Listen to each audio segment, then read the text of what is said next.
The receptionist looked down on me, not knowing I own the hotel chain. I'm 36 years old and own a hotel chain that I've grown after my father passed it down to me in my late 20s. I've expanded through other states and put my locations near highways and tourist spots. I have multiple managers from different states that manage my hotels, and I visit each one of them throughout the year. After my wife recently gave birth to our youngest, I decided to take my family on a road trip. My wife and I always love to drive instead of flying because she gets anxiety from flying. I wanted my wife to relax after her pregnancy and decided to do a road trip to go to the beach in Florida, which we always love to visit. The trip was long, but we didn't get irritated and had fun with our kids and our newborn. I decided to stop at my hotels while we traveled from state to state so I could spend time with my family while checking up on my hotels, allowing me to avoid checking on them again for a couple of months. After hours of driving, I thought we would stop at my hotel in Alabama and stay there. We arrived there at 3 p.m. and went to the counter where the receptionist was. The receptionist looked up from her computer, and I could tell that her expression was uninterested as she spotted us approaching. I asked the receptionist if I could have two adjoining rooms with a view, if possible, trying to maintain a cheerful demeanor despite being tired and annoyed from the long drive. Without looking up from her screen, she already had an attitude and replied, "Do you have a reservation?" "No, I didn't make a reservation," I admitted. "We decided to stop here on a whim as part of our road trip tradition," I said, laughing, trying to lighten the mood. The receptionist's demeanor didn't change, and she let out the biggest sigh while her eyes met mine with disinterest and mild irritation.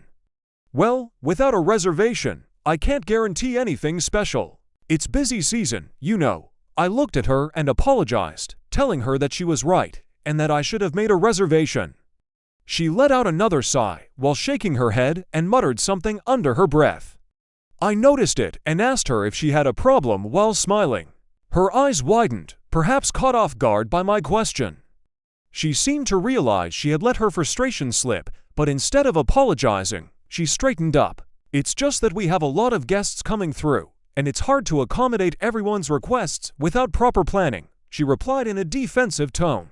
She continued by saying, "And you guys deciding to come here without any reservation is being inconsiderate to the people who work here." I was shocked by what I was hearing, but I maintained my smile and told her that I completely understood. I told her that she was just doing her best to manage during this busy season and that she was probably tired. I understood that it was wrong for me not to call for a reservation, but I was already being treated poorly in front of my family. I took a deep breath, trying to remain composed despite the surge of frustration. I felt like this interaction had taken a turn for the worse, and I needed to handle it delicately, especially since my family was standing beside me. I didn't want to cause any commotion.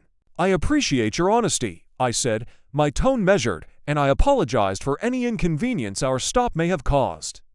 I asked if she had any other rooms available, and she replied that she only had one room, but it wasn't two adjoining rooms and didn't have a view. I told her that we'd take it. As we paid for the hotel, she gave us the card to the room.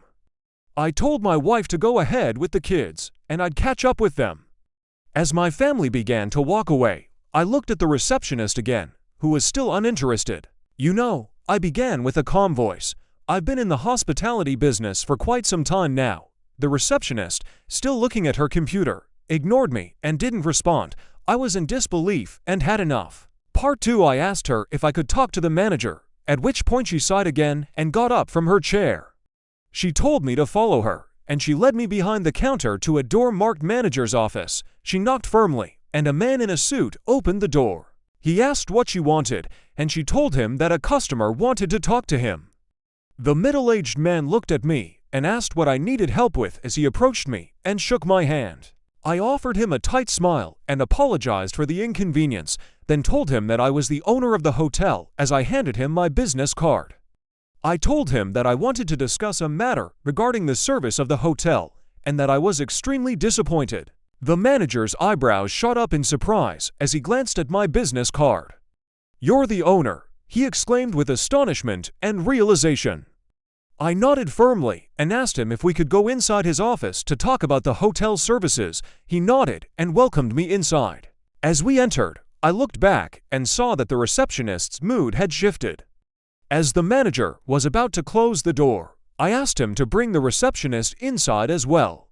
Once inside, I wasted no time detailing the events that had transpired at the front desk. I told him about the dismissive attitude, the lack of professionalism, and the overall sense of dissatisfaction that had ruined our experience. The manager's expression grew more serious with each passing moment. I told him that I appreciated his understanding, but I also wanted to ensure that this issue was addressed appropriately. I emphasized that it wasn't just about me, but about every guest who walked through those doors. The receptionist didn't waste any time and started apologizing to me as well, explaining that she was just tired and had dealt with a lot of rude customers throughout the day. I explained to her that I understood the frustration behind the counter because I had worked as a receptionist back in the day when I was learning the family business. I told the receptionist that she could leave and then asked the manager and I be left alone. As she left, the manager started offering his sincere apologies and assured me that such incidents would not occur again in the future. He began by telling me that he would be releasing the receptionist from her job, but I told him that I wanted her to keep the job. Like I said, I replied, I understand her frustration, and I believe in giving people second chances. However, I emphasized the importance of proper training and support to ensure that such incidents did not repeat themselves. I left the manager's office and rejoined my family, feeling satisfied with the way I had addressed the issue. My family ended up going to the beach where my wife and I had our wedding, and we had a fun time. I flew back to the same hotel months later with my business partner, who runs the hotel chain with me. I told him to go inside and pretend that he didn't have a reservation. Thankfully, the same receptionist treated him kindly and was surprised to see me afterward.